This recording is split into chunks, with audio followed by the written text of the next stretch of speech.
Le Rwanda a reçu un don de 5 rhinocéros noirs d'Afrique de l'Est qui vivaient dans différentes zoos en Europe. Les 3 femelles se sont développées en République tchèque et les 2 mâles vivaient à Danemark et en Grande-Bretagne respectivement. Ces animaux qui ont été introduits dans le parc national à Kagera font partie d'une espèce menacée d'extinction car selon des spécialistes, il ne reste que moins de 1000 au monde.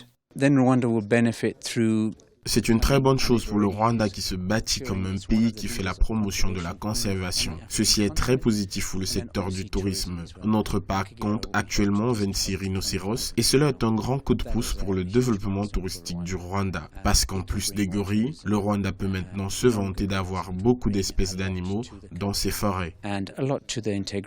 En 2017, le Rwanda avait décidé de réintroduire dans ses parcs quelques animaux qui avaient disparu dans ses forêts pour booster ses revenus touristiques. Parmi ces animaux, 18 rhinocéros venus d'Afrique du Sud et 7 lions, ce qui a restauré le statut du parc national de la Kagera, qui abrite maintenant les 5 plus grands animaux de la forêt. Et les efforts ont payé selon les spécialistes.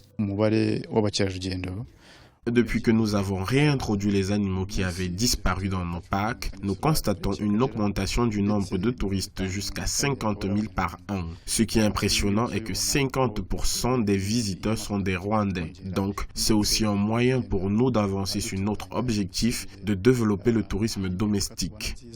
En 1994, le Rwanda a connu un génocide qui a non seulement emporté la vie de plus de 800 000 personnes selon les Nations Unies, mais aussi la plupart des animaux des forêts. Les lions et les rhinocéros avaient complètement disparu avant la décision du gouvernement de réintroduire ces espèces dans ces forêts.